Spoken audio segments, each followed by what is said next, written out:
A mediados del año 936, Otón fue coronado como rey de la Francia Oriental, un territorio de Europa Central conocido como Germania o Germania, que comprende las actuales Alemania, Austria y Eslovenia. También una parte de Suiza, especialmente la de habla alemana, los actuales Países Bajos, una gran parte de Bélgica y una pequeña parte al noreste de la actual Francia.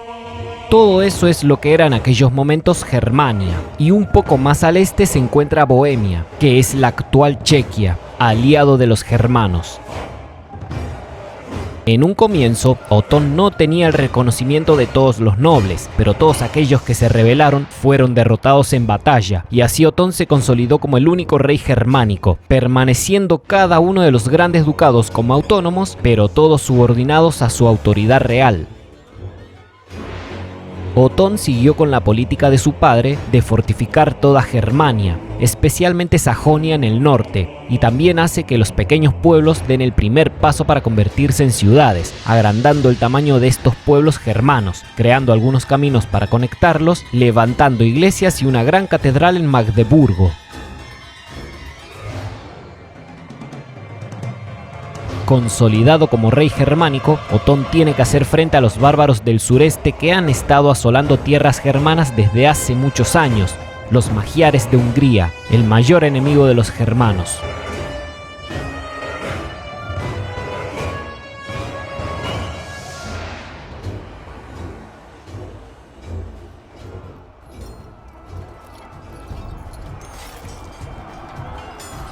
Los magiares invaden de nuevo el sur de Germania en el año 955 y empiezan a sitiar la ciudad bávara y fortificada de Augsburgo, liderados por el caudillo Buksu. Además han venido con máquinas de asedio y amenazan con causar una gran destrucción, así también como una feroz masacre, como ya es de su costumbre cada vez que invaden Germania.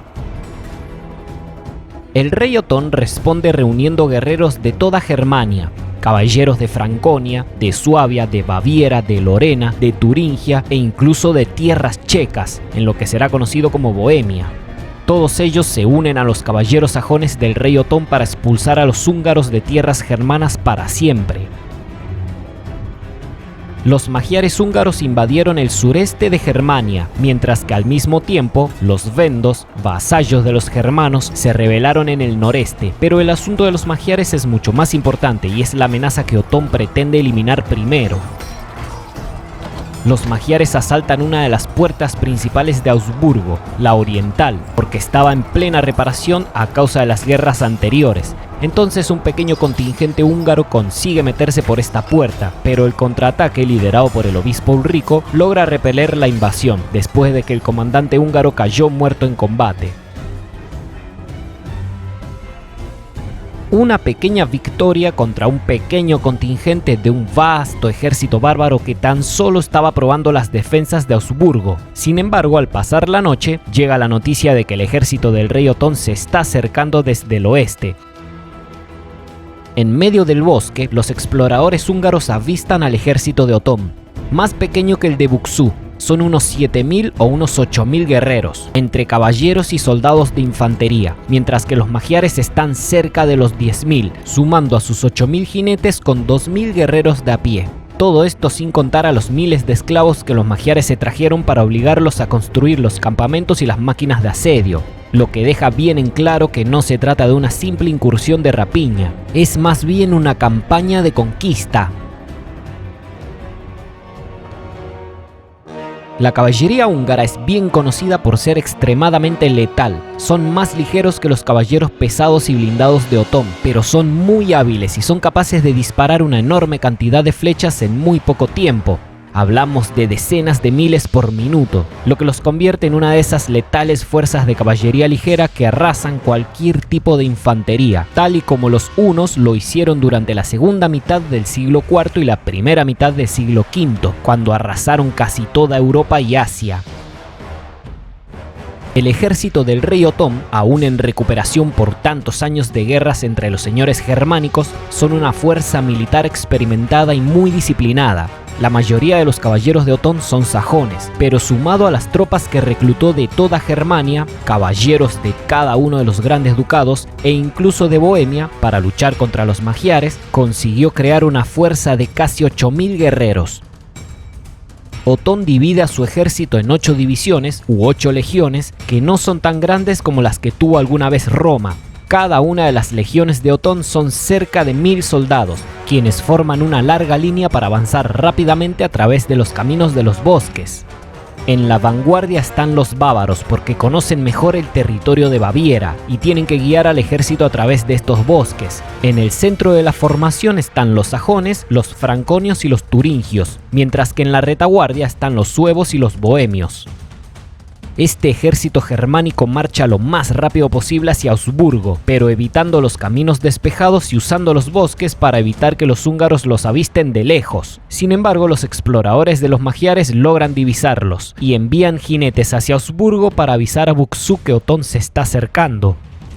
Los magiares abandonan Augsburgo y se preparan para enfrentar al enemigo, algo que los exploradores de Otón, ocultos en el bosque, también logran ver y cabalgan rápidamente para alertar a su rey.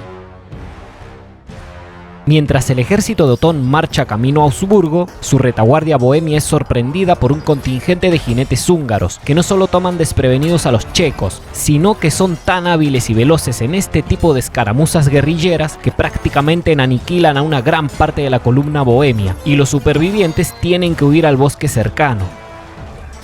Las unidades de Suabia, un poco más adelantadas que las bohemias, saben que algo anda mal y se preparan para el ataque del enemigo, por ello resisten un poco mejor la escaramuza húngara, aunque también sufren varias bajas.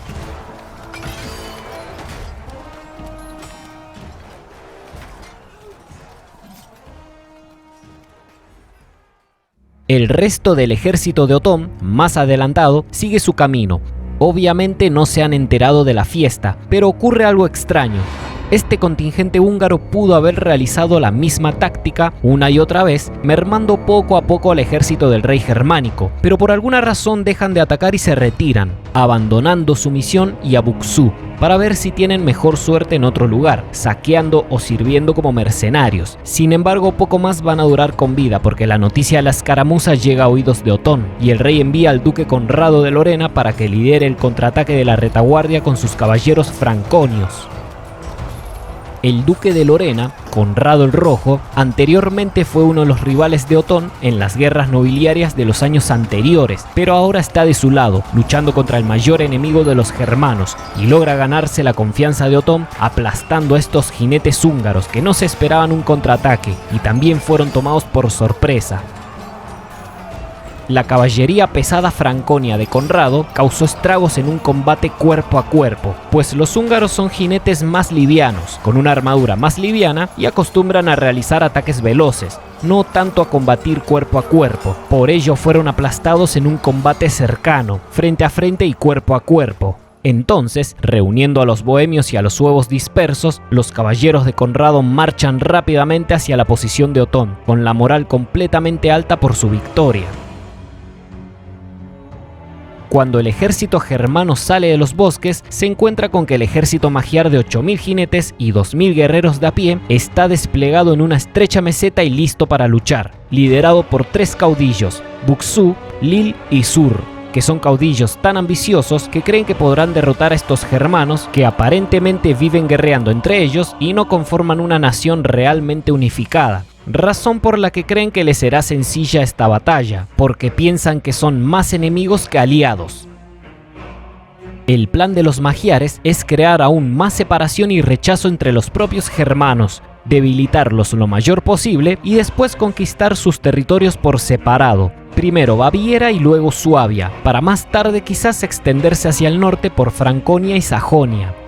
Lo que no se esperan los magiares es que los germanos van a dejar cualquier tipo de disputa interna de lado a la hora de enfrentarlos a ellos, porque a ellos los ven como los invasores, como una amenaza de prioridad que está pendiente a resolver. Frente a los 10.000 húngaros, Otón despliega su ejército, aparentemente más débil porque se cuentan entre 6.000 y 7.000 hombres a causa de la escaramuza anterior que masacró a una parte de su retaguardia. La infantería queda en el centro y los caballeros en los flancos. Los magiares se van a llevar una gran sorpresa a la hora de enfrentar a estos caballeros pesados, a quienes se le unen unos 500 soldados voluntarios de Augsburgo, que buscan venganza por el reciente asedio contra su ciudad. Agosto del año 955 es el día de la batalla decisiva, la batalla de Lechfeld.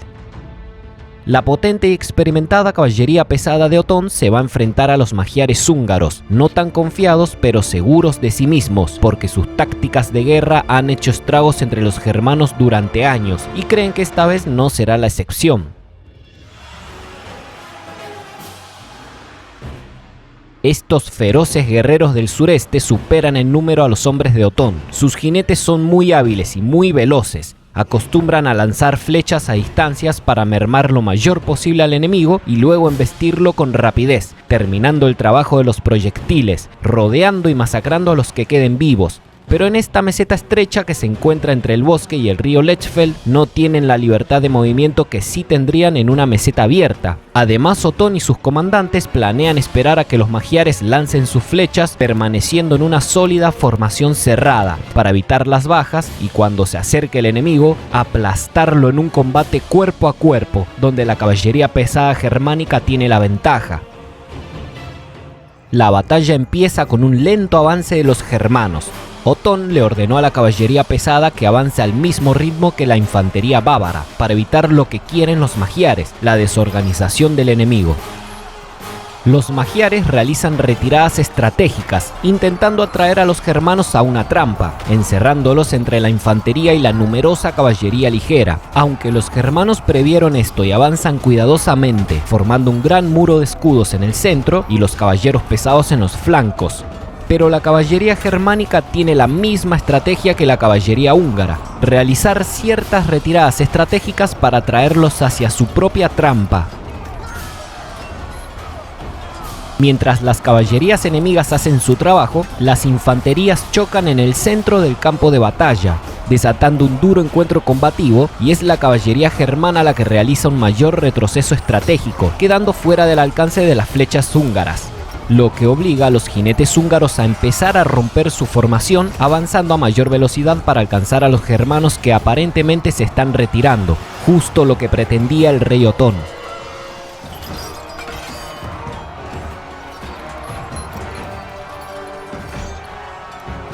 Los caballeros de Otón están mucho mejor preparados que los jinetes germanos a los que los húngaros derrotaron en años anteriores.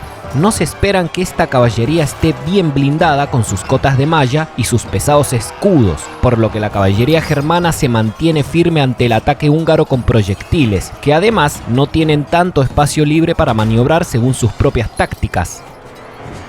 Los magiares siempre han confiado en su velocidad y en sus flechas, pero su gran táctica que tantas veces le dio la victoria no funciona con los caballeros de Otón, y mucho menos en un campo de combate tan cerrado, por lo que la caballería germánica avanza firme y con tal fuerza bruta que desatan un aplastante combate cuerpo a cuerpo entre los caballeros montados. Solo los caudillos magiares tienen el armamento pesado como para hacer frente a los miles de caballeros pesados germánicos, ya que la mayoría de los húngaros son jinetes ligeros, y tal desventaja se hace notar cuando los germanos aplastan y masacran uno a uno a estos magiares.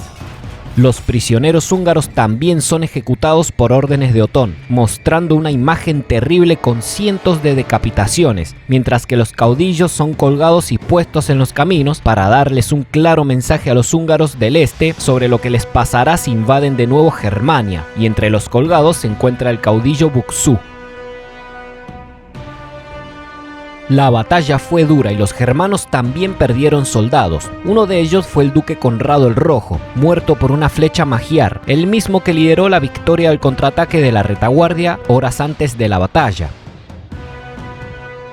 Los magiares de Hungría invadieron Germania, pero se toparon con una Germania no tan bárbara como creían. Esta Germania está muy lejos de ser la misma que era en la época de los romanos. Es una Germania más rica. Muchas de sus ciudades han sido fortificadas y sus tropas montadas han sido modificadas, especialmente para luchar contra una fuerza como la de los magiares. que hasta entonces eran invencibles, pero ahora quedó demostrado que no pueden contra una caballería pesada bien blindada, siempre y cuando luchen en un campo donde los magiares no tengan tanto espacio abierto para maniobrar con comodidad. Cuando los habitantes de Augsburgo ven que los magiares regresan a toda velocidad, suponen lo peor porque creen que su última esperanza fue derrotada y los húngaros vienen a conquistar definitivamente la ciudad, pero sus corazones se alivian cuando ven que este ejército bárbaro es más pequeño que el que salió a luchar. Está mermado y se van a su campamento para luego huir a toda velocidad. El duro ejército de caballeros del rey Otón le hizo pagar a los magiares de Buxú cada sangre germana que derramaron. La gran victoria en la batalla de Lechfeld, casi como si de un milagro se tratara, puesto a que los germanos no estaban acostumbrados a vencer contra estos bárbaros y mucho menos aplastarlos con tal brutalidad, le otorgaría a Otón lo que tanto deseaba, ser reconocido como el legítimo rey de todos los germanos.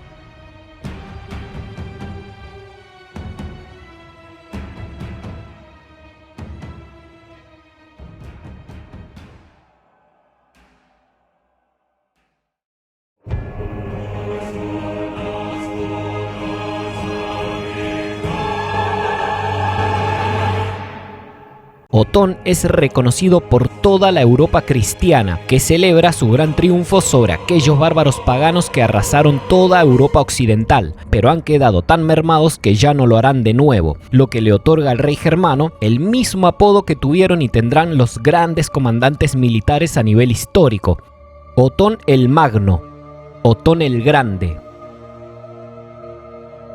Otón es el que ha puesto a Germania en el mapa de las grandes naciones que defendieron Europa de los bárbaros. Lentamente irá surgiendo el orgullo de ser germano, pero Otón es muy ambicioso y no se va a conformar con su simple corona de rey de todos los germanos. Quiere ir muchísimo más allá. Su inspiración, el emperador Carlomagno y los antiguos Césares romanos. El orgullo de ser un germano no tiene nada que ver con los nacionalismos que se conocen hoy en día, aquellos que surgieron en el siglo XIX y en el siglo XX, los nacionalismos más duros. En el siglo X es muy diferente, la mentalidad es distinta. Aquí el orgullo se comparte con la idea de ser civilizado y cristiano, herederos de la antigua Roma y la romanización. Por ello es que se sigue hablando en latín en las cortes de toda Europa. Para ellos es una forma de continuar con la tradición romana. La idea es revivir lo que Carlomagno construyó, pero no duró mucho. Una especie de imperio europeo que represente a los cristianos y que sirva para proteger la civilización cristiana. Otón y sus séquitos saben perfectamente que no pueden lograr esto sin Roma, tal y como lo hizo el propio Carlomagno. Por lo tanto, planean un viaje a Italia para reunirse con el Papa Juan XII, quien a su vez está disputando el papado con un rival, y si Otón lo ayuda a consolidar su papado, podría conseguir lo que tanto quiere.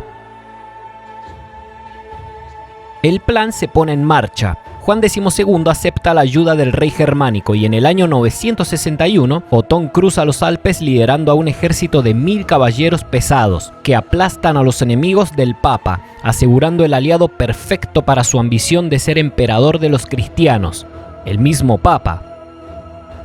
Otón y sus caballeros viajan por los caminos italianos, ven con sus propios ojos un país muy diferente a la fría Germania. Un país muy cálido, muy bonito, con villas hermosas, con grandes ciudades avistadas desde lo lejos y en donde la antigua civilización romana parece estar presente, pero todos estos germanos quedan aún más impactados cuando ven con sus propios ojos la enorme ciudad de Roma.